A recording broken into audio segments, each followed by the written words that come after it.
Alors, quand on parle de cofinancement des projets, on pense naturellement aux nouvelles manières de financer le patrimoine. En premier lieu, le loto du patrimoine qui a été lancé il y a peu de temps, dont on va parler. Il y a toute cette vogue tous ces noms anglo-saxons, crowdfunding, fundraising. C'est tout ce développement de nouvelles voies dans le financement du patrimoine. Il y a un grand intérêt des entreprises à soutenir des projets ancrés territorialement, des projets qui font sens, et ce qui fait écho à toutes les démarches RSE qui ont le vent en poupe. Et ces tendances poussent à aller chercher des fonds aussi du côté des habitants. Et ces habitants, eh bien, les entreprises, il faut les considérer comme des habitants. Alors, c'est vrai qu'il y a un postulat inconscient qui veut, et là, ça sera intéressant d'avoir notre témoignage anglo-saxon qui nous suit tout au long de la journée. Il y a un postulat inconscient qui veut que les fonds publics doivent prendre en charge la culture. Alors du coup, parfois, c'est vrai, quand on voit certains équipements culturels qui ne dépendent pas de fonds publics, on crie au scandale parce que c'est trop cher. Je pense à la Cité du Vin, par exemple, le prix d'entrée est à 20 €. Ben oui, mais elle ne peut pas dépendre de fonds publics, donc elle est obligée de facturer le vrai prix. Alors ce postulat inconscient qui veut que les fonds publics doivent prendre en charge la culture, ben on sait bien aujourd'hui, les fonds publics, il y en a moins. Ça ne va pas aller dans le bon sens. Donc cette table ronde, on l'a envisagée comme une forme de boîte à outils, assez concrète, pragmatique. Et c'est la raison pour laquelle je vais demander à nos différents intervenants de venir. Alors René Binette, que je ne présente plus, puisqu'on l'a vu déjà ce matin, donc, qui nous est en direct de Montréal, qui tient le coup depuis 4 heures du matin chez lui. Merci René Binette. J'espère qu'il ne s'endormira pas, parce qu'on compte sur lui aussi pour faire la synthèse des débats tout à l'heure à 16h30. Ensuite, je vais inviter le père Philippe Chopin à venir s'asseoir ici avec nous. Alors, le père Philippe Chopin est moine bénédictin à l'abbaye de Saint-Vendry, qui est juste à côté, ici, à quelques kilomètres, depuis plus de 30 ans, c'est ça ? L'abbaye de Saint-Vendry, pour ceux qui ne la connaissent pas, c'est une abbaye du 7e siècle. C'est l'un des sites touristiques les plus visités en Haute-Normandie. Et vous êtes responsable de ce très ambitieux projet Bathildis, projet de réhabilitation de l'abbaye de Saint-Vendry, qui comprend un certain nombre de volets dont vous allez nous parler. Et à ce titre, vous avez expérimenté un certain nombre d'outils de financement participatif et vous allez nous apporter un témoignage très concret. Et je pense, vous me posiez la question pendant le cocktail dehors, mais je pense que c'est très attendu de voir comment est-ce qu'on s'en sort quand on est un acteur privé. Une communauté monastique, c'est un acteur privé pour mettre en œuvre un tel projet. Voilà, venez vous asseoir ici avec nous. Je vais appeler Pierre Louet, qui représente la Fondation du patrimoine en Normandie, délégué départemental, c'est ça ? La Fondation du patrimoine n'est plus vraiment à présenter, je pense. Vous la présenterez tout à l'heure, mais je crois que voilà, la Fondation du patrimoine, elle n'est plus à présenter. Et puis, quatrième intervenant, Justine Bas, qui est ici, qui est fondatrice de la plateforme Roomba. Alors, cette plateforme, c'est une plateforme de gestion et de valorisation du patrimoine immobilier des communes depuis bientôt 2 ans. C'est une start-up, on va en reparler tout à l'heure. Et vous partez du constat qu'il existe dans les communes françaises de nombreux lieux publics qui sont sous-exploités ou vacants. Et ces municipalités assument les coûts sans pouvoir les rentabiliser. Et vous apportez de la visibilité à ce patrimoine, à l'ensemble de ces lieux publics, pour les valoriser et pour les optimiser économiquement. Et ce qui est intéressant, c'est que par la location de ces lieux, les recettes des communes augmentent et bénéficient à l'économie locale. On est bien dans notre sujet de cofinancement et de participation des habitants. Alors, je vais demander à René Binette donc, de commencer et de nous parler de l'expérience québécoise avec l'enjeu du financement dans les musées et l'exemple particulier de l'écomusée du Fier-Monde. Bonjour. Alors cet après-midi, effectivement, je vais aborder la question du financement des musées au Québec et en particulier la question de l'autofinancement. Ce matin, semble-t-il que ma présentation n'était pas en mode plein écran. Là, j'ai tenté de le faire. Ah, qu'il se passe des choses bizarres sans que je touche à... Ça bouge tout seul. Est-ce que vous voyez ma présentation?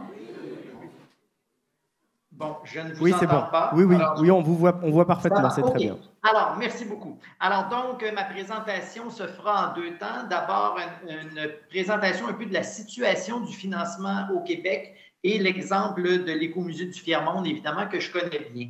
Alors, peut-être quelques informations sur le contexte légal. Au Québec, il existe deux grandes catégories de musées. Donc, un certain nombre, d'ailleurs un petit nombre de musées d'État ou de musées municipaux. Certains aussi relèvent du gouvernement fédéral, Parc Canada, mais la plupart des musées sont des OBNL, organismes à but non lucratif. C'est ça, c'est la troisième partie de la loi des compagnies qu'on appelle chez nous, donc des corporations sans but lucratif, un modèle associatif. Cela leur donne un certain nombre d'avantages, par exemple, récupérer les taxes, ce qu'on appelle la TPS-TVQ, ce qui est chez vous la TVA, je pense. Ça bouge tout seul. Alors, on revient. On est à, voilà, OK. Alors, également, tout en étant un OBNL, on peut être un organisme de bienfaisance et recevoir on peut émettre à ce moment-là des reçus fiscaux. Et il est considéré, je dirais, dans la norme que tout le financement ne vienne pas de l'État. Les musées doivent s'autofinancer. Depuis le début des années 90, il existe une formation en gestion des organismes culturels à l'École des hautes études commerciales de Montréal, donc pour outiller les gens qui œuvrent dans le domaine culturel pour leur donner voilà, de meilleurs outils pour le financement et la gestion. Le ministère de la Culture et des Communications a d'ailleurs publié un guide en 2012 sur le financement privé des petites institutions muséales. Alors, c'est quelque chose quand même qui est intéressant et révélateur. Dans l'introduction de ce guide, on dit qu'il vise à appuyer l'aspect entrepreneurial de la direction et que ça bouge tout seul. C'est ça. Alors donc, je disais appuyer l'aspect entrepreneurial de la direction des musées dans un contexte de croissance des dépenses et de limite des subventions. On parle d'outiller les musées pour sensibiliser les gens d'affaires et le public à contribuer au financement des musées. Je m'excuse parce que mes diapositives sautent sans que je ne touche à rien, alors je reviens en arrière. Alors donc, c'est un guide pratique divisé en deux sections. Une sur les revenus autonomes, le guichet, les abonnements, et une autre sur le financement externe, c'est-à-dire les commandites et plans de commandite, les campagnes de financement et la philanthropie, ce qui inclut les dons testamentaires, les dons par assurance vie. Donc, c'est un peu le portrait à l'Écomusée du Fier-Monde. Je vous ai remis la façade de l'Écomusée, également l'ancien bassin de la piscine devenu une salle multifonctionnelle. C'est un espace d'une grande qualité. Alors, notre statut, nous sommes un musée agréé et appuyé au fonctionnement par le ministère de la Culture et des Communications et le Conseil des arts de Montréal. Cela nous donne une subvention récurrente annuelle qui correspond à peu près à 25 % de nos revenus. D'autres projets et programmes ponctuels de l'État ou des municipalités nous donnent à peu près 20 à 25 % de nos revenus, ce qui veut dire que nous devons trouver 50 à 55 % d'autofinancement. Et ça veut dire concrètement trouver annuellement 300 000 €. J'ai fait la conversion. Alors, comment y arriver? Alors, nos stratégies sont les suivantes. D'abord, on en a parlé un peu, c'est toute cette question du partenariat. Nous ne faisons que des projets en partenariat. Nous ne travaillons à peu près plus tout seuls. Toutes nos expositions se font avec ces partenaires. Ça nous amène des ressources de réseau, donc de promotion, de public, donc des visiteurs, d'expertise, parfois de commandite aussi, et aussi de financement. Donc, nous, l'Écomusée, on a accès à un certain nombre de subventions dans le réseau de la culture, des arts, mais parfois, et je donne l'exemple de Habiter une ville durable, une exposition sur le développement durable. L'argent est tombé du ministère de la Transition écologique. Ce sont nos partenaires des groupes en écologie qui nous avaient d'ailleurs contactés pour ce projet. C'est eux qui sont allés chercher l'argent. L'autofinancement, d'abord, il y a chez nous il y a beaucoup de demandes parce que nous sommes les gardiens d'un bâtiment patrimonial d'une très belle qualité, un espace idéal pour des cocktails, des lancements, des conférences, des mariages, des anniversaires. Nommez tout ce qui vous passe par la tête. Il y a peu de choses que nous n'avons pas faites à l'écomusée. Et au niveau corporatif, parfois on le fait avec des partenaires pour des prix très abordables. Mais quand on est dans le corporatif, ben voilà, c'est une source de financement intéressante. Se financer, ça veut dire créer des réseaux. Notre premier réseau, c'est les Amis de l'écomusée. Ce n'est pas très coûteux je m'excuse encore, les diapos sautent. Alors, ce n'est pas très coûteux de devenir Amis de l'écomusée, mais c'est notre premier réseau de supporters. C'est important. À partir de là, on a créé un comité de soutien. Il s'agit d'un groupe de personnes qui acceptent d'appuyer notre mission, qui associent leur nom à l'écomusée et qui nous aident à trouver du financement. Donc, en sollicitant leurs proches, leur propre réseau. Ce sont des gens d'affaires, des syndicalistes, d'anciens politiciens, des professionnels, etc. Un autre réseau, c'est les organismes fédérateurs du quartier. Par exemple, une association des commerçants de la rue sur laquelle se trouve l'écomusée. On travaille avec eux. Voilà, on collabore. Notre activité la plus importante, c'est notre vente annuelle d'œuvres d'art, vente aux enchères. Elle va se tenir au mois de mai pour la 21e année consécutive. Les premières années ont été difficiles, ça a pris 4 ans. Les 4 premières années, on peut dire, nous n'avons pratiquement pas fait de profit, puis l'opération a vraiment décollé. Alors, chaque année, on met en vente une 60aine d'œuvres d'art, d'artistes qui nous viennent aussi de donateurs, de collectionneurs. Il y a une exposition des œuvres. On intègre ça dans notre programmation pendant 2 semaines, une exposition, Variations sur l'art d'ici, avec un vernissage, avec également un petit catalogue. Donc, pour les artistes, ils sont extrêmement heureux d'être associés. Il y a un certain prestige à être dans notre exposition et notre encart, à un tel point que maintenant, on refuse des offres de dons d'œuvres.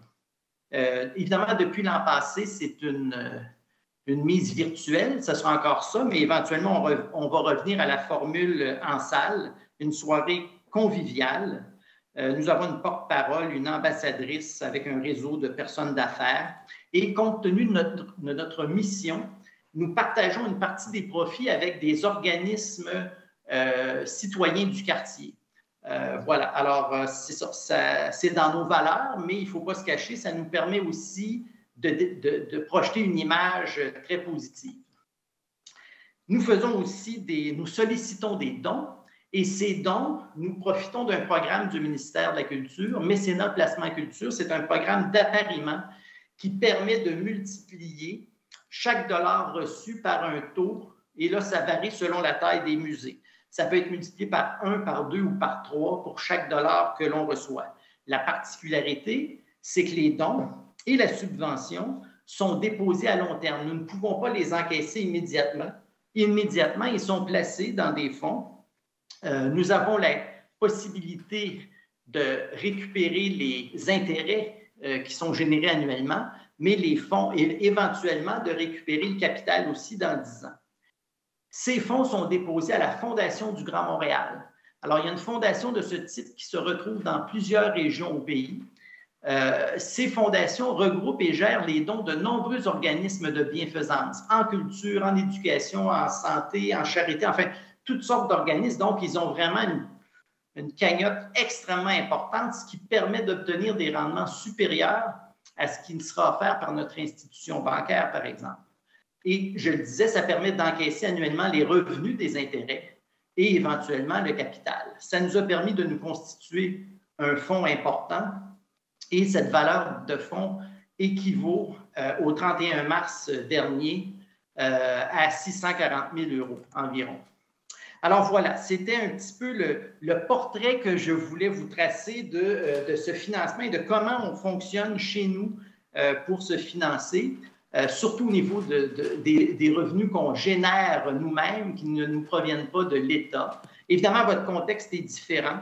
Je dirais cependant, me semble-t-il, qu'une des clés, et ça fait un lien d'une certaine façon avec ce dont on a parlé ce matin, c'est des réseaux de partenaires, des réseaux de gens qui appuient notre mission. Alors, merci beaucoup.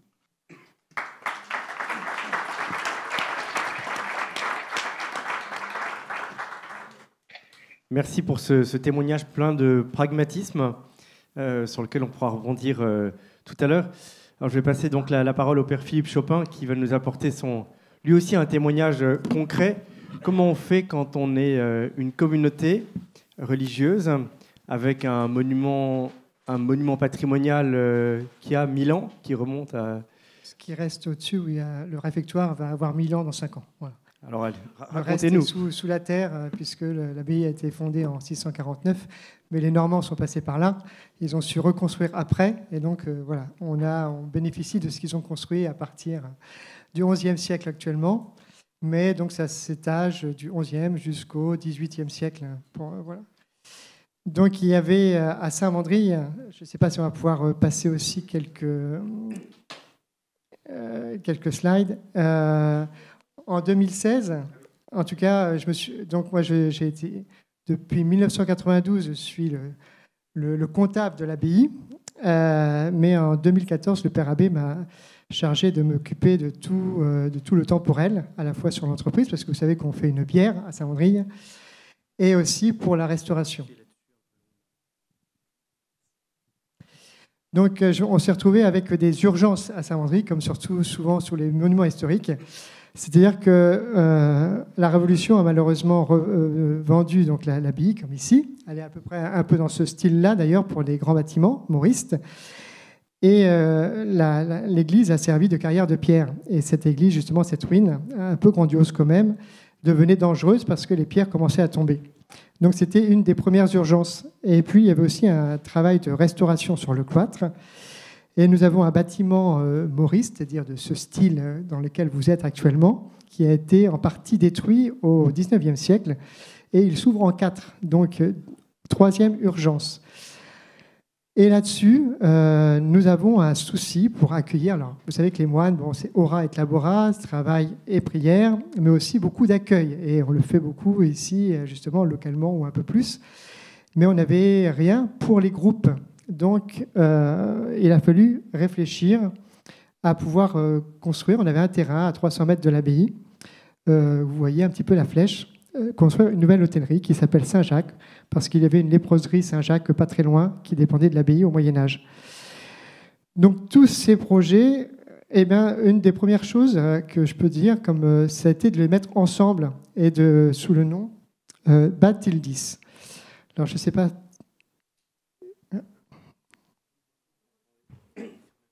Voilà, c'est bon. Et Bathildis, tout simplement, ça vient de Sainte Bathilde, qui est notre grande bienfaitrice au 7e siècle, du temps de Saint-Vendry elle-même. Elle s'était mariée à Clovis II, si je ne me trompe pas. Et elle a été beaucoup les monastères de la vallée de la Seine et au-delà. Et donc, on a mis sous son patronage tous ces projets. Et je crois que c'était intéressant parce que, à la fois, il y a de la restauration de monuments historiques, mais aussi de l'accueil de groupes. Et puis aussi, au niveau de la culture, on a une des premières bibliothèques fonds privés normands, avec à peu près 200 000 ouvrages, alors pas sur la Normandie uniquement, mais avec de nombreux ouvrages, en tout cas sur la Normandie, et il y a des chercheurs qui viennent quelquefois travailler chez nous. Donc, la première chose, ça a été donc de se dire, on va mettre nos 4 projets, donc les ruines de l'abbatiale, le cloître, un des plus beaux cloîtres gothiques de France, avec celui de Mont-Saint-Michel, et puis la reconstruction de cette aile mauriste, pour y placer l'infirmerie et la bibliothèque, et la construction d'un nouvel accueil pour les groupes, surtout de jeunes. Pour cela, on a fait, alors on ne s'y connaissait pas du tout, parce que l'État peut nous aider évidemment sur le monument historique. mais on s'y connaît pas, on savait pas comment se débrouiller pour trouver des fonds au-delà de ce que pouvaient nous donner tous les organismes publics, que ce soit l'État, la région, le département, etc. Donc on a fait appel à une agence. Vous savez qu'il y a beaucoup d'agences, enfin il y a plusieurs agences en France. Et donc on a fait un appel d'offres pour avoir un petit peu des différents, voilà, ce qu'ils pouvaient proposer et ce qu'ils pouvaient faire. Nous, on avait choisi Faircom, une grande agence de crowdfunding en France, qui se trouve à la fois à Paris, mais aussi à New York et dans d'autres villes, je pense qu'à Genève. Donc, ils ont pu nous donner quand même beaucoup de pistes à la fois en local et à la fois aussi à l'international. C'était intéressant à ce point de vue-là. Par exemple, ils nous ont aidés à pouvoir faire un document pour des grands donateurs, aussi des petites flyers plutôt pour les petits donateurs, enfin les gens qui passent à l'abbaye. Et puis aussi de pouvoir aussi nous aider pour la construction d'un site web pour s'y connaître, enfin là pour faire connaître notre projet, qui était attaché à notre propre site sur l'abbaye Saint-Mandry. Le seul hic, si j'ose dire, c'est que ce genre d'agence coûte très cher. Et on en avait quand même pour plus de 100 000 €. Et on a trouvé que, voilà, alors ils faisaient du beau travail, mais on a trouvé que c'était quand même un peu cher. Ils nous ont quand même donné des idées, à la fois donc, pour trouver surtout donc, des fonds privés. Alors en France, vous avez la Fondation de France, la Fondation du patrimoine. Quelqu'un pourra vous en parler ici. Mais il y a aussi, on peut avoir des étrangers qui peuvent vous aider. Et donc, il existe quelque chose au niveau européen qui est le TGE, le Transcribing Europe, qui est toutes les fondations nationales, qui inclut l'Europe, incluant la Suisse, mais que ce soit à l'époque, enfin je ne sais pas comment ça se passe maintenant avec le Royaume-Uni, mais en tout cas la Belgique, l'Allemagne, l'Autriche, etc. Donc des gens qui peuvent avoir des déductions fiscales dans leur pays en faisant passer des dons par ce biais-là, et qui arrivent à la Fondation de France. Donc il faut pouvoir justifier que notre patrimoine, en tout cas notre projet, peut être choisi comme voilà, pour recevoir ce genre de fonds à travers la Fondation de France. Donc ça a été possible. Et aussi, on a pu être hébergé par une fondation qui se trouve aux États-Unis, la King's Baldwin Foundation United States, qui permet aussi à des Américains de pouvoir bénéficier aussi de déductions fiscales. Voilà. Mais après, la limite quand même, c'est des possibilités. Je vous dirais que sur les États-Unis, on n'a jamais réussi, à part un don, à avoir, voilà, parce qu'il faut savoir aussi après faire de la publicité de votre projet dans ces pays-là. Et pour l'instant, je n'ai pas encore trouvé la bonne filière pour faire connaître la restauration de l'abbaye Saint-Mandry aux États-Unis, enfin auprès d'Américains. Donc vous voyez, à la fois, il y a des possibilités, à la fois, il faut comment on ne trouve pas toujours la filière pour pouvoir en bénéficier. Donc il y a eu cette agence. En même temps, on a réuni quelques personnes qui avaient des bonnes relations pour essayer de faire qu'elles puissent parler de nos projets autour d'elles. On s'est réunis assez régulièrement, 2-3 fois par an, pour leur expliquer où on en était dans nos travaux, un petit peu les budgets, et puis pour leur dire comment... L'important, je pense que ça c'est bon pour tous les projets, c'est d'essayer de faire venir un éventuel donateur sur place pour me faire comprendre. Je pense que c'est toujours la meilleure chose, qu'un courrier va quelquefois vite dans la poubelle, ou même, voilà.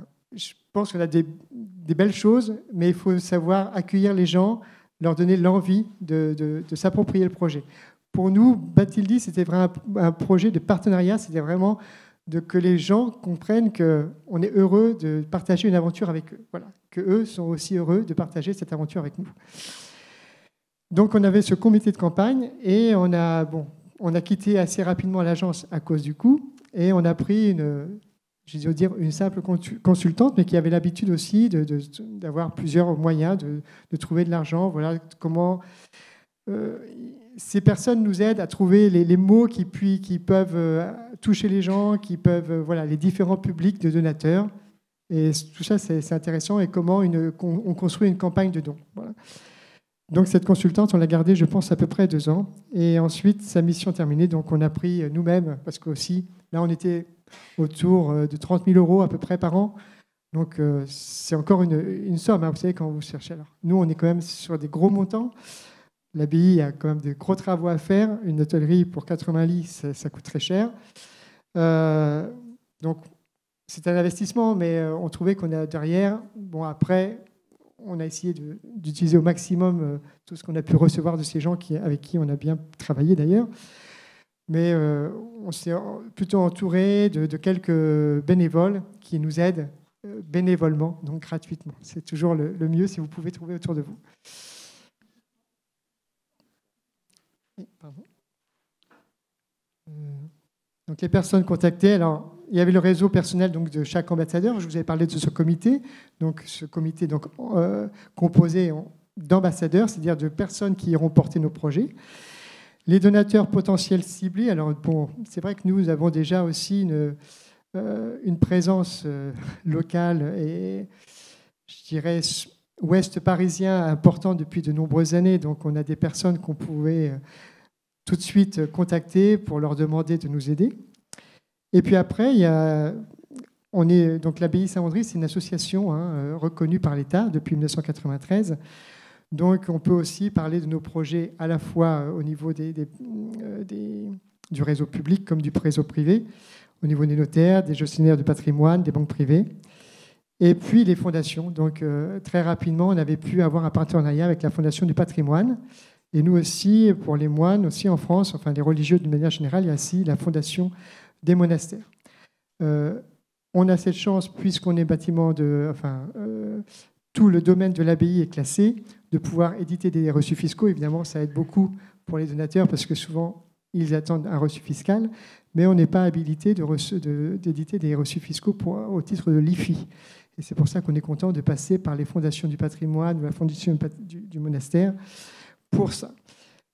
Si j'ose dire quand même, la petite différence entre la Fondation du patrimoine, alors qui touche justement les gens qui sont amoureux du patrimoine, et la Fondation du monastère, c'est plutôt les personnes qui veulent aider des communautés religieuses, c'est que la Fondation du patrimoine, comme la plupart des fondations, eh bien, il vous donne l'argent qui a été collecté au fur et à mesure que vous avez vos factures. Donc, vous devez avancer l'argent et ensuite, on vous rembourse par rapport aux factures.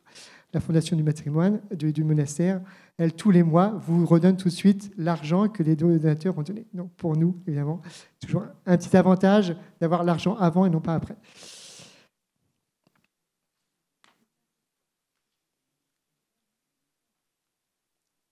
Donc, comment on fait donc, les contacts personnels? Je vous avais parlé des visites privées à l'abbaye, c'est très important de faire venir les gens. Et puis aussi les invitations à chaque fois qu'on finit une étape. Voilà. Et c'est pour ça que c'est aussi très intéressant, si vous avez plusieurs projets, ne pas les faire les uns après les autres, mais au moins peut-être au milieu du budget de le faire, mais de les présenter dès le départ. Parce que quand vous recevez les gens au bout d'une première étape qui a été faite, vous pouvez aussi communiquer sur la suite. Et aussi, on envoie une newsletter, une lettre d'information au niveau pour suivre les chantiers. Et cette information est donnée aussi à toute personne intéressée, même si elle n'a pas été donatrice. Donc, je voudrais quand même faire un point. Donc, vous avez compris qu'à la fois, on a pu bénéficier, nous, à la fois d'aides publiques, la DRAC, l'État, donc, avec des personnes ici qui sont venues sur place, avec qui on a de très bonnes relations, en tout cas ici sur la Seine-Maritime. Il y a 2 sortes d'aides de l'État, en tout cas pour nous, à la fois des subventions d'investissement pour les gros chantiers et des subventions comment on appelle ça, d'entretien. Alors, pour l'entretien, c'est toujours des petits, plus petits montants, mais ça peut monter quand même jusqu'à 100 000 €, alors que sur des subventions d'investissement, je vois sur le cloître, on peut, pour chaque galerie, on monte sur 800 ou 900 000 €. Donc l'État nous donne quand même encore 40%, c'est énorme. Et la région s'est beaucoup mobilisée aussi. Et vous savez qu'elle peut aussi aller jusqu'à 30% de vos travaux. Donc ces personnes-là, en tout cas sur l'investissement, vous devez aussi faire vos travaux, avancer l'argent, vous faire rembourser au fur et à mesure des factures. Les travaux l'entretien. Par contre, là, ils vous le donnent l'argent avant, ce qui est aussi. Donc, sachez la différence, ça peut être intéressant. Il y a des budgets à la fois pour l'entretien au niveau de l'État et l'investissement. Et on a aussi, vous savez que le département a relancé un petit peu pour les propriétaires privés la possibilité d'aider des propriétaires privés. On a pu en bénéficier une année sur le cloître. Je vois que l'heure tourne et je voulais juste vous parler donc, d'une dernière expérience qui a été vraiment très enrichissante pour nous. C'est qu'on vous parle de credo funding, enfin de crowdfunding. Et il y a en tout cas pour nous, mais il y a toutes sortes de crowdfunding en France, mais pour la sphère un peu religieuse, catholique, chrétienne en France, il y a credo funding qui existe et ils ont ouvert aussi un volet credo lending. Donc voilà, c'est aussi un site où les gens découvrent vos projets. Pour nous, là, on peut montrer un peu plus le caractère religieux de nos bâtiments et de nos besoins, surtout pour l'hôtellerie, parce que l'hôtellerie, il n'y a aucune aide publique, par contre. Sinon, l'ADEME, vous savez que l'ADEME peut aider à des financements au niveau de tout ce qui est la transition énergétique, etc. Et donc, pour cette hôtellerie, on a fait quand même 8 fourrages à 150 mètres pour récupérer la chaleur du sol, donc la géothermie.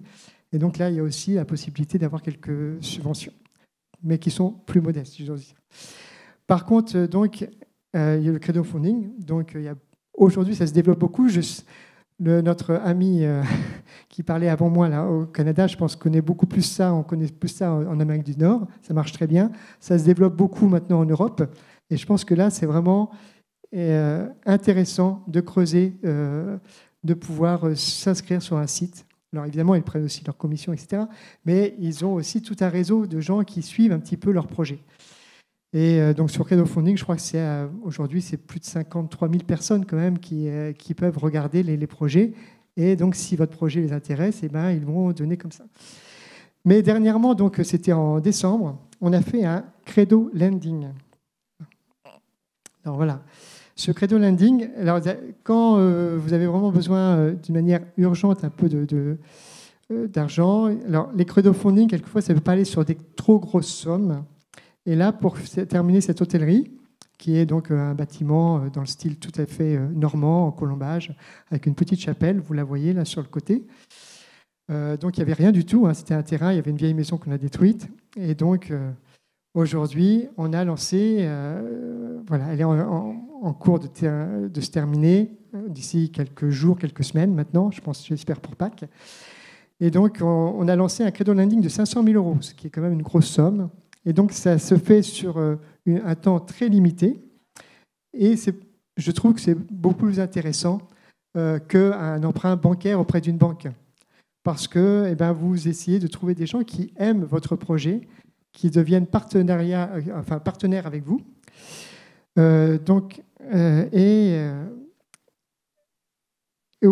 Sur lesquels ils vont pouvoir suivre un petit peu le projet avec vous.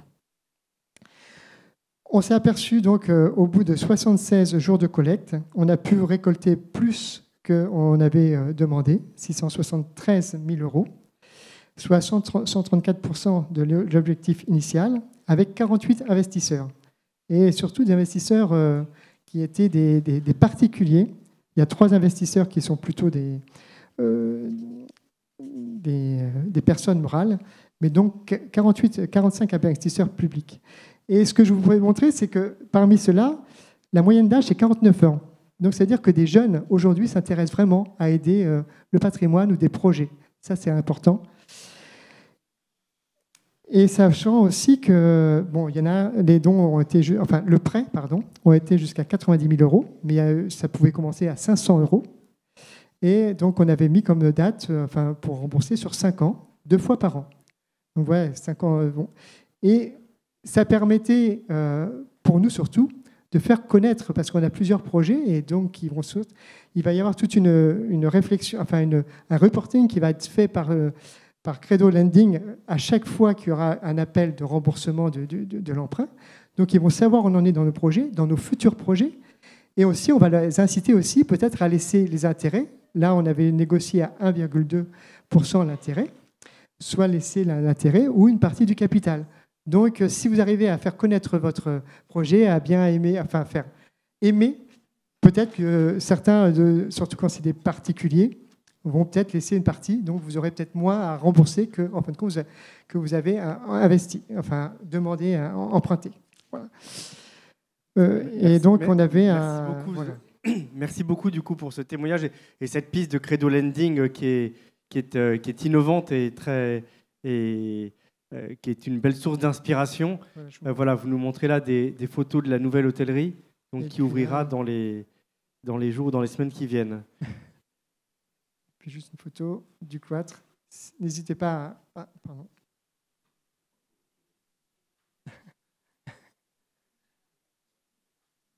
Et voilà le cloître Saint-Mandry qui vient très très beau là, avec aussi des entreprises locales et puis à la fois... Je laisse la parole, excusez-moi. Merci beaucoup pour ce témoignage très concret.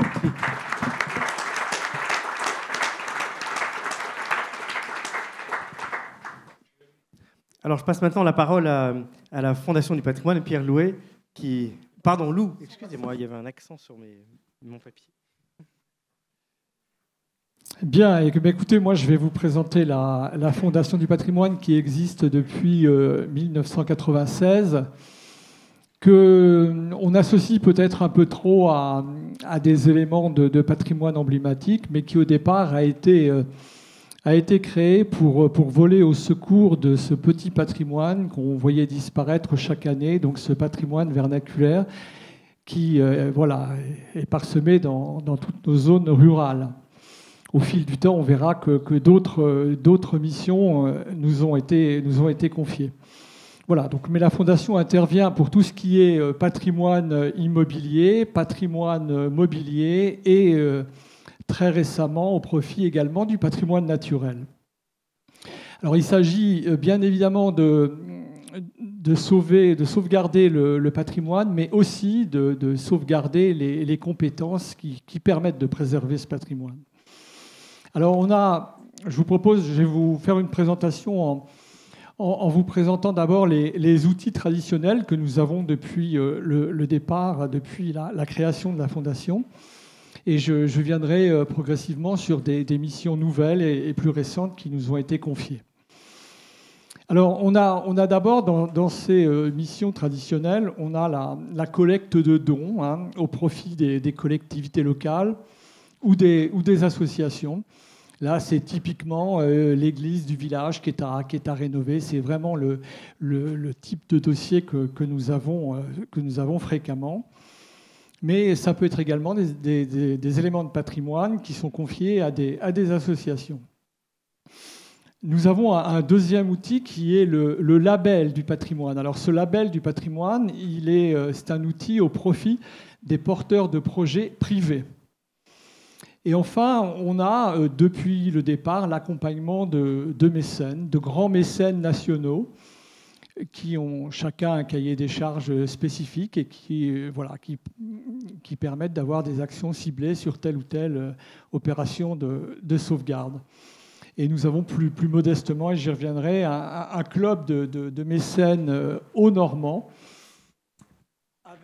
avec des quelques PME donc de la région qui nous permettent là plus modestement que ce que peuvent faire les grands mécènes nationaux, mais d'accompagner la restauration de petits éléments. Alors sur la collecte de dons, donc c'est comme je vous l'indiquais, elle concerne les collectivités locales, mais également les associations. Donc le cas typique, c'est effectivement le maire d'une commune qui nous appelle parce que la commune est confrontée à la restauration de son église. C'est souvent l'élément de patrimoine le plus important et le plus significatif de la commune. Et donc qui vient chercher un appui. Alors dans ce cas de figure, nous passons une convention au profit d'une souscription qui sera lancée conjointement. Et là, la Fondation apporte tout un appui logistique en termes de communication, en termes de préparation de flyers, par exemple, pour la population. Mais également, le projet donc, bénéficiera de la mise en ligne sur le site de la Fondation du patrimoine, ce qui permet donc d'effectuer les dons en ligne sur le site. Alors la Fondation gère dans ce cas de figure l'ensemble des dons. que ce soit des dons formulés au titre de l'impôt sur le revenu, de l'impôt sur les sociétés ou de l'IFI. Et la fondation délivre donc les reçus fiscaux aux donateurs. Alors, on s'aperçoit quand même généralement que sur ces opérations de souscription, les plus dynamiques sont quand même celles qui sont accompagnées à chaque fois par un réseau associatif dans le cadre de la commune. Ça, c'est un élément déterminant. Quand les habitants s'emparent de leur projet, généralement, ça marche et ça marche bien. Nous avons la possibilité chaque année, puisqu'en fait, la Fondation est un réseau de bénévoles, mais nous bénéficions d'une enveloppe qui nous est donnée chaque année par Bercy et qui provient des successions en déshérence.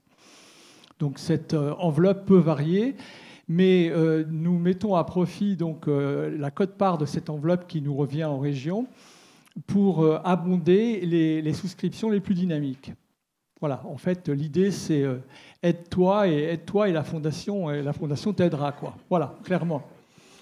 Voilà ce qu'on peut dire sur ce premier outil. Nous avons ensuite le label, qui là est un outil à destination des propriétaires privés. Donc, on dépasse le cadre du porteur de projet collectivité locale, et là, on est bien sûr sur l'emprise territoriale de la commune, mais on est là pour accompagner la restauration d'éléments de patrimoine privé. Alors, ce label fiscal qui est délivré donc, par un comité est important puisqu'il permet aux porteurs de projets privés de pouvoir bénéficier d'une déduction du montant des travaux réalisés à hauteur de 50% sur son revenu imposable. Donc, ce n'est pas négligeable, 50% étant un minimum. On peut aller jusqu'à 100% dans des cas qui sont beaucoup, beaucoup plus rares. Alors, ce label contraint la Fondation du patrimoine à délivrer donc un label après un examen. Cet examen, il repose d'abord sur l'intérêt patrimonial du bâtiment qui nous est présenté. Donc, globalement, on accompagnera un bâtiment qui n'est pas trop dénaturé, qui n'a pas été trop transformé. Il y a une autre obligation, c'est que cet élément bâti doit être visible depuis l'espace public. C'est la contrepartie de la défiscalisation. On doit restituer visuellement à nos concitoyens l'élément qui sera restauré. Alors, quand le bâtiment n'est pas visible, en théorie, on peut compenser cette absence de visibilité par une ouverture au public. Mais nous attendons depuis 2020 le décret qui précisera les conditions d'ouverture au public. Ce décret n'est toujours pas publié. Bon, sur un site qui serait ouvert 6 mois par an au public, un site privé, je pense que là, nous serions amenés à considérer, par exemple, que les conditions sont satisfaites. Voilà donc ce que l'on peut dire sur ce label. Donc 2% d'apporté par la Fondation, mais la Fondation doit trouver ses financements. Donc aujourd'hui, c'est pour partie le conseil départemental qui donne une enveloppe, mais jusqu'en juillet 2020, nous étions tenus à apporter 1% de subvention et nous ne servions que les communes rurales de moins de 2000 habitants. Depuis juillet 2020, nous devons apporter 2% de subventions et nous servons les communes jusqu'à 20 000 habitants. Et ceci, pour l'instant, toujours avec la même enveloppe. Donc vous comprendrez que l'exercice devient un peu difficile. Voilà, et de surcroît, ce label peut également être intégré aujourd'hui dans la gestion des petites villes de demain et être un outil donc, pour la restauration des centres-bourgs. Nous avons une trentaine de villes sur le département qui sont donc éligibles à un tel accompagnement. Voilà ce qu'on peut dire sur ce label.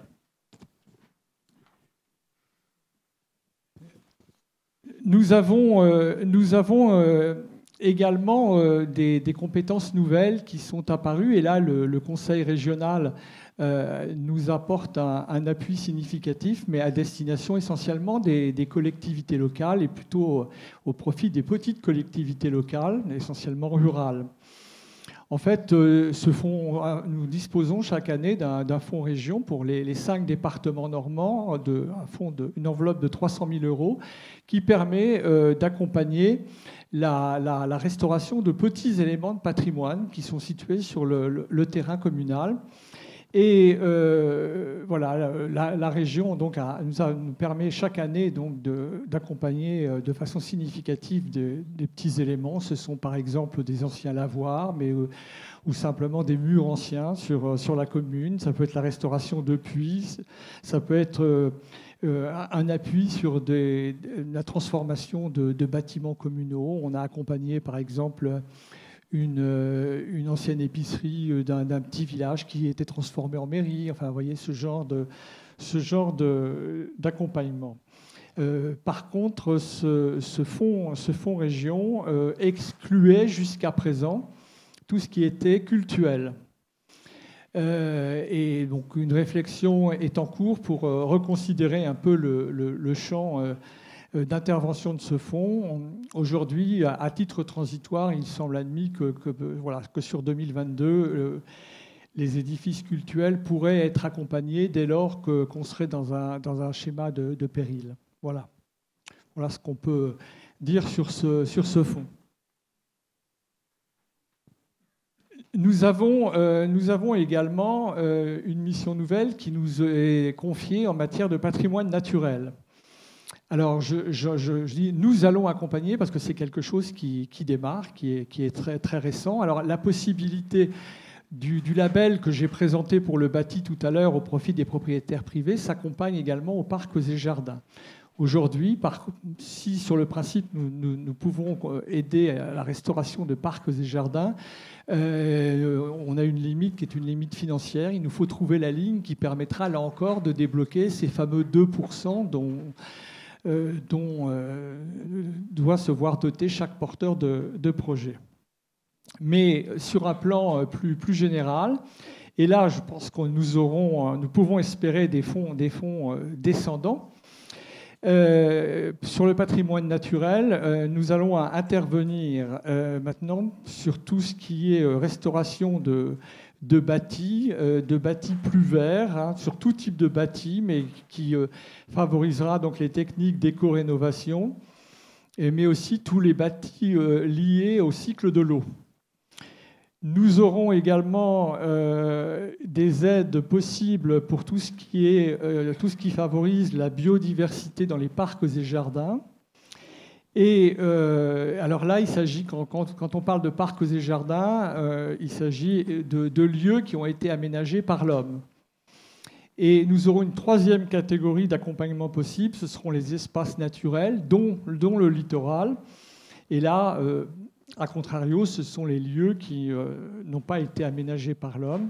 Mais alors, ce type de projet peut être accompagné. Nous avons là la possibilité, dans le mois qui vient, de présenter un premier projet normand, sachant qu'une enveloppe d'1 million d'euros est allouée au niveau national pour financer une dizaine de projets sur le territoire.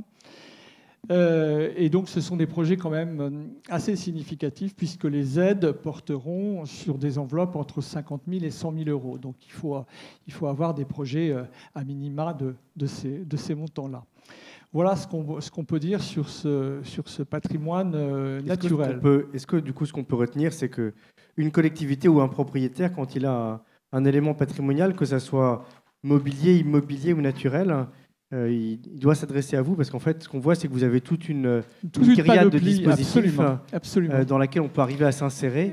Et vous pouvez être force de conseil également. Exactement, mais mais un certain nombre, mais comme d'ailleurs l'accompagnement des grands mécènes dont je parlais tout à l'heure, les grands mécènes ont des cahiers des charges qui leur sont spécifiques chacun. Donc il faut à chaque fois, quand un projet nous est soumis, il nous revient de regarder si il est dans les clous pour bénéficier de tel ou tel accompagnement. Mais on a donc parmi ces grands mécènes, on a beaucoup d'assureurs. On a des grands industriels. Nous sommes dans une région où la pétrochimie est importante et sachez que Total est un grand mécène qui accompagne de façon très très significative la restauration du département, d'éléments dans ce département. Là encore, c'est un rôle citoyen des entreprises. Absolument. Mais ce que vous avez dit, c'est que les projets qui ont le plus de chances de recevoir des financements, c'est ceux qui sont portés par des dynamiques associatives et par les habitants. Complètement. Mais là, il s'agit, je dirais, de circonstances parce que tel bâtiment qui va être rénové relève du patrimoine industriel que Total aime accompagner, par exemple. Et là, on peut avoir des accompagnements très significatifs avec des enveloppes qui peuvent atteindre quelquefois les 150 000 euros, même davantage. Merci beaucoup pour ce témoignage sous forme de boîte à outils, presque, comme on l'avait dit en amont.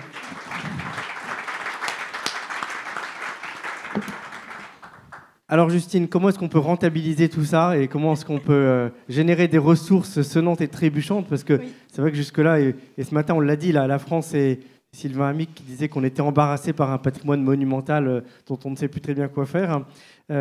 Et là, on parle de stabiliser, de restaurer, de reconstruire. Comment est-ce qu'on peut aider les communes à louer, à générer des ressources concrètes avec leur petit patrimoine ou leur patrimoine tout court? Merci de me recevoir. Il y a un souci. Non, c'est bon. Merci de me recevoir. Je suis ravie d'être là à plusieurs titres, mais notamment parce que du coup, moi, je suis fondatrice d'une start-up et donc acteur de l'innovation. Et je trouve que c'est super que le colloque ait pu et fait un pas vers nous, start-up, parce qu'on ne pense pas toujours aux acteurs de l'innovation. Et du coup, je suis ravie que... Bon, je suis un peu la caution digitale du colloque, mais je suis ravie d'être là parce qu'en fait, la valorisation du patrimoine passe aussi par le digital. Et nous, start-up ou jeunes entreprises innovantes, en fait, on a notre part à prendre aussi. Et donc Roomba, en fait, c'est une plateforme que j'ai créée il y a à peu près 1 an et demi, qui va permettre justement de mieux gérer et valoriser le patrimoine. Alors, nous, c'est patrimoine vraiment immobilier. On n'a pas cette palette qu'à la Fondation du patrimoine. Mais en fait, nous, le constat, il a été très simple, c'est qu'en fait, on a des vraies pépites en France, et moi, j'adore le patrimoine français. On a des pépites, on a des abbayes, on a pas mal de monuments qui sont magnifiques, mais on a aussi du petit patrimoine, on n'en parle pas assez. Et en fait, on a aussi des bâtiments qu'on appelle des ERP qui déjà peuvent être loués pour faire des événements pour des particuliers ou des entreprises. Et en fait, le constat, il a été très simple, c'est que ces lieux-là qui sont de base, qui peuvent être loués, donc, sont déjà en fait sous-exploités. En France, on est à peu près à 20% de location à l'année sur des lieux en fait qui sont louables, donc c'est très peu. Ça veut dire que les lieux... Quand vous parlez de lieux qui sont louables, vous parlez de quoi concrètement? C'est vraiment ce qu'on appelle les ERP. Enfin, il faut déjà qu'il y ait la classification ERP, mais en fait, il y a toute une palette. Donc, ça va de la salle municipale, que je pense on connaît tous, jusqu'à des lieux un petit peu extraordinaires. Il y a des châteaux qu'on peut louer pour faire des événements. Mais il y a aussi, je reprends toujours cet exemple parce que moi, il me fait beaucoup rire, il y a la piscine municipale de Deauville qu'on peut louer pour se marier. Donc, je trouve ça assez drôle de se marier dans une piscine municipale. Et en fait, on peut optimiser en fait, ce patrimoine-là et on peut le réserver, le louer plus. Et en fait, le louer plus, ça va générer plus de revenus et donc des revenus pour en fait, restaurer du petit patrimoine ou d'autres types de biens. Donc nous, on est parti de ce constat-là. On a co-construit la plateforme avec plus de 500 communes en France. Et le constat était toujours le même, c'est qu'il y a 2 problèmes pour en fait valoriser ces lieux. C'est que, les lieux ne sont en général pas assez visibles. Il faut savoir qu'une mairie sur 2 en France a un site internet. Donc ça veut dire que la moitié des biens ne sont pas connus sur internet. Parce qu'en fait, si le bien n'est pas sur le site de la mairie, c'est compliqué de le connaître. Et sinon, il est connu que des habitants de la ville. Donc ça veut dire que, par exemple, moi qui suis à Paris, je ne suis pas en capacité de connaître les biens qui sont à Marseille, à part si c'est sur le site de Marseille, la ville de Marseille, ou sur le site de l'Office du tourisme. En fait, je ne les connais pas. Là où un habitant de Marseille va, lui, les connaître parce qu'en fait, du bouche à oreille, etc., Voilà, donc ce qui fait que moi, personne de Paris, je ne vais pas réussir à aller le louer parce que de base, je ne le connais même pas, en fait, le bien. Donc déjà, il y a un problème de visibilité. Et puis, il y a un souci aussi parfois de gestion. Parce que ce qu'il faut savoir, c'est que seulement 4% des mairies en France ont un logiciel de gestion des ERP. Et donc, en fait, la plupart du temps, c'est soit sur du papier, soit sur Excel.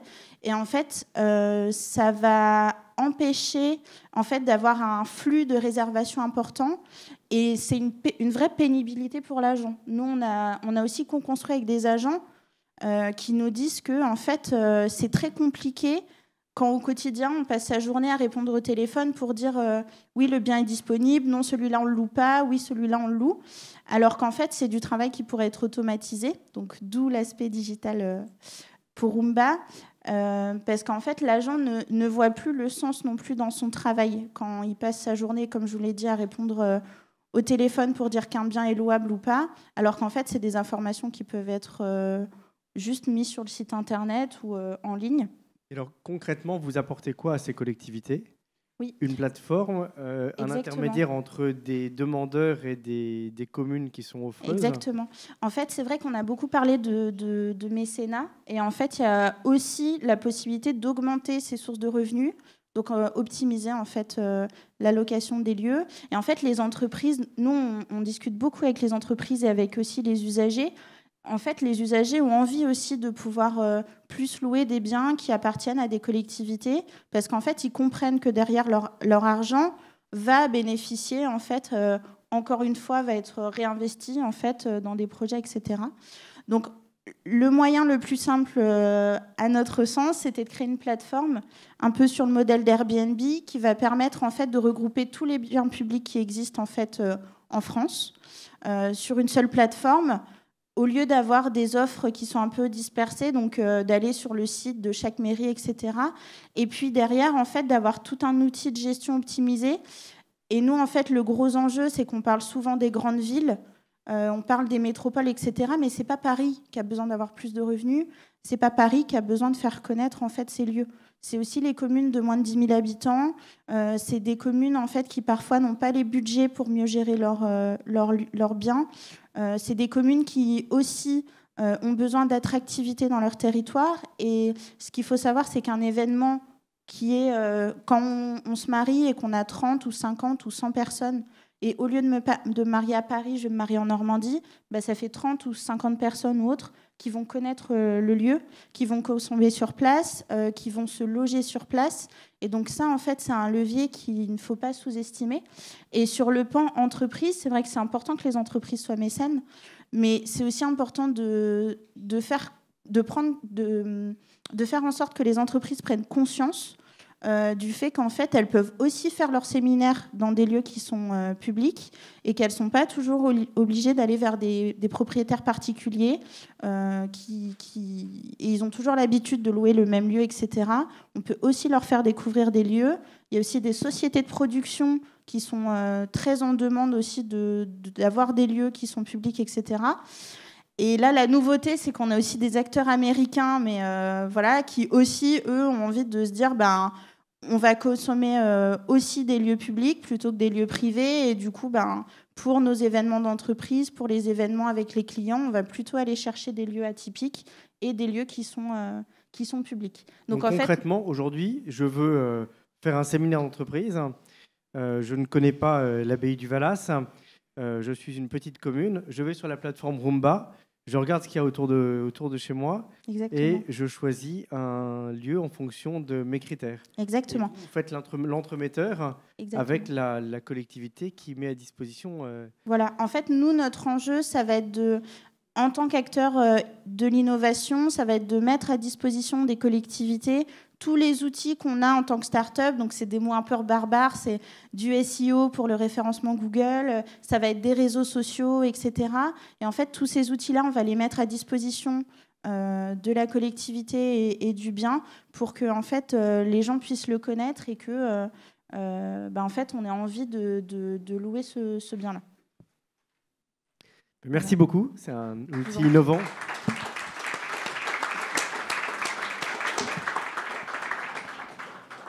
Alors, avez-vous des questions sur sur ce sujet de financement, là-bas tout au fond.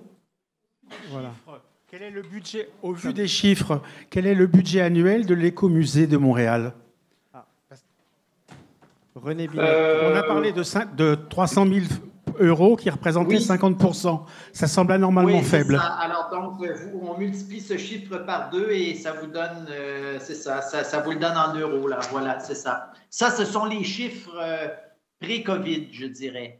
Les 2 dernières années ont été anormales, là, mais voilà, ça vous donne le portrait. D'ailleurs, pour votre information, les rapports annuels de l'écomusée sont disponibles sur notre site Internet et vous avez un résumé non seulement des activités, mais aussi un tableau résumé des revenus et dépenses selon les différentes sources, les sources publiques et l'autofinancement. Mais ça comprend les charges, les frais de fonctionnement de l'immeuble, la location, le chauffage, enfin toutes les dépenses, ça paraît très faible. Bien, c'est-à-dire que nous sommes une petite institution, hein? C'est-à-dire qu'on n'est pas une très grosse équipe, on fait partie des très nombreuses petites institutions de petite taille au Québec. Alors, oui, effectivement, nous sommes une petite institution et d'ailleurs, ça fait partie des raisons pourquoi le financement est un défi, je pense, pour tout le monde à différentes échelles, mais c'est ça, je veux dire, on a constamment, lorsqu'on débute l'année, il faut trouver ce financement sur une base annuelle et dans la mesure du possible, l'augmenter pour essayer de se donner plus de moyens. On n'est pas une très grosse équipe, hein? On a un site Internet, mais on n'a pratiquement pas de budget de publicité, par exemple. On fait la publicité par du réseautage, par des échanges. Voilà, c'est ça. On travaille de cette façon-là. Et je vous avoue aussi que dans l'équipe de l'Écomusée du Fier-Monde, vous ne retrouverez aucun des oligarques canadiens les plus riches. Au contraire, vous allez trouver des gens d'une classe très moyenne. Alors justement, René Binet, tout à l'heure, vous nous avez parlé d'un guide pour aider, un guide aidé rédigé par le Musée de la Culture et de la Communication, c'est ça, le MCC? Le ministère de la Culture et des Communications, oui. Est-ce que vous souhaitez qu'on vous fasse parvenir non, mais je trouvais que c'était intéressant. Il est sur Internet. Oui, ça sera intéressant. Et de mettre le lien sur le Padlet dont a parlé Laurence tout à l'heure. Et est-ce que vous avez... enfin, j'ai eu le sentiment que ce guide... apporter des réponses très pragmatiques. Et je vois qu'on a ici un porteur de projet privé qui se bat tout seul aider, mais pour chercher des millions. Une fondation du patrimoine qui apporte des outils. Est-ce que vous avez le sentiment, vu de Montréal, qu'en France, on est englué un peu dans ce complexe ou dans cette difficulté à approcher le financement avec pragmatisme, alors qu'on a l'impression que dans une certaine culture anglo-saxonne, c'est plus concret et on s'embarrasse moins de complexes ou de gênes. Écoutez, je ne veux pas porter de jugement sur votre situation. Je la connais peu. Vous êtes en mesure de porter un jugement. Je peux vous dire que chez nous, on prend pour acquis que le tout à l'État n'existe pas ou n'existe plus. Il faut trouver du financement. Le cas de l'Écomusée où on doit chercher 50% de financement autonome, je ne suis pas certain qu'on ait un cas unique, là, je veux dire. Et nous, on a la chance d'avoir un budget de fonctionnement qui nous est offert par le ministère. Il y a d'autres musées ou d'autres centres de mise en valeur du patrimoine qui n'ont même pas de budget de fonctionnement de base, qui doivent s'autofinancer dans une proportion encore plus large. Alors, donc, oui, approcher des partenaires dans le domaine privé, solliciter des dons, faire des campagnes de levée de fonds, des ventes aux enchères comme celle dont je parlais, des locations des espaces. On en parlait, l'intervenante précédente disait comment sa plateforme faisait le lien entre des gens qui cherchaient des espaces, etc. Bon, alors c'est ça, on se finance, il faut trouver du financement. Et je vous dirais que cette question du financement et de l'autofinancement, On en parle largement dans nos rencontres professionnelles à la Société des musées du Québec ou à l'Association des musées canadiens. Ce qui ne nous empêche pas de réclamer davantage d'aide de l'État, là. Mais on ne se fait pas d'illusions non plus. Il faut trouver de l'autofinancement. D'accord. Donc, en résumé, soyons audacieux, inventifs. N'hésitons pas à aller regarder, enfin dans le respect, on ne va pas aller demander à l'abbaye de Saint-Mandry de faire un concert de hard rock dans l'église abbatiale, mais soyons inventifs dans le respect de l'esprit des lieux, pour reprendre un terme qui vous est cher au Québec. Est-ce qu'il y a d'autres questions dans l'Assemblée sur ce point du financement, du crowdfunding, du fundraising, de la participation des habitants ?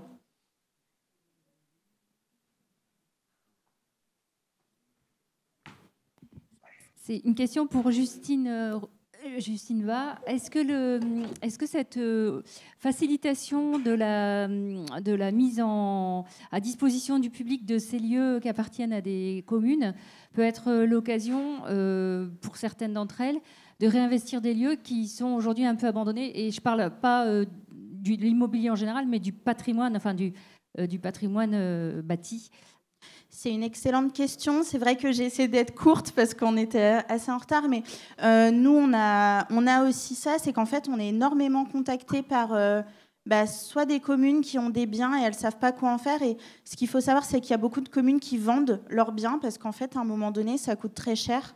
Ça se compte en centaines de milliers d'euros, en fait, les pertes en fait, pour une commune sur un lieu.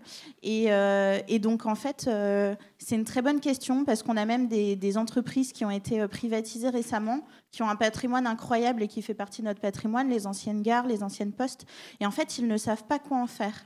Et on a à côté de ça des acteurs qui veulent faire des défilés, des usagers. Les usagers nous demandent qu'une chose, on est noyé sous les demandes d'usagers qui nous disent on veut louer des lieux atypiques, des lieux extraordinaires, parce que ça coûte aussi 2 fois moins cher, c'est important de le dire, qu'un lieu privé. Et donc, je vais être très courte. En effet, et on est en train de monter une vraie branche patrimoine avec des acteurs. Justement, on parlait du couvent tout à l'heure. C'est le type de projet où, en fait, il y a des gens qui ne savent plus quoi faire et qui viennent nous voir en disant « S'il vous plaît, aidez-nous ». Donc, je fais aussi un appel. Si vous avez ces compétences-là, on est en train de développer cette partie-là. Donc, je serais ravie d'en discuter après. Et faisons en sorte que le patrimoine puisse... le patrimoine français aille mieux.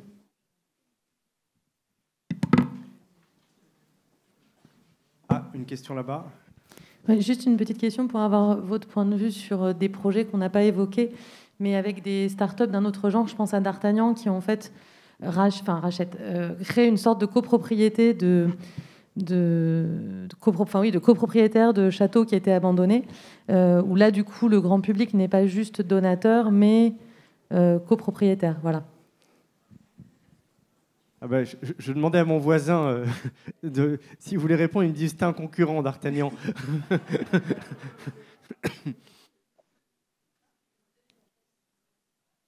Vous voulez que je réponde ?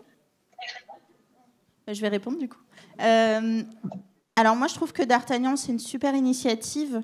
Après, il n'y a pas des bénéfices qui arrivent de façon récurrente. Et c'est quand même le nerf de la guerre.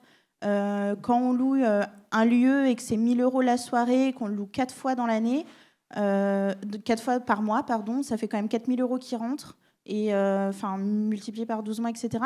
Il y a un rapport de la Cour des comptes qui a été fait justement là-dessus, qui dit que si chaque lieu louait 2 fois de plus par semaine, ça ferait quand même 100 000 €, bon, à 50 centimes du mètre carré, ce qui est peu, mais ça ferait quand même 100 000 € qui rentrent par an pour un lieu. Et en fait, D'Artagnan, c'est super, mais ça ne va pas rapporter en fait, de l'argent de façon récurrente pour aller plus loin en fait, dans le projet, pour mettre en place des choses. On parlait d'hôtellerie tout à l'heure. On peut peut-être faire de la location ponctuelle sur de l'événementiel pour après mettre en place des plus gros projets parce qu'on peut en fait, générer du bénéfice. J'espère que j'ai répondu à la question.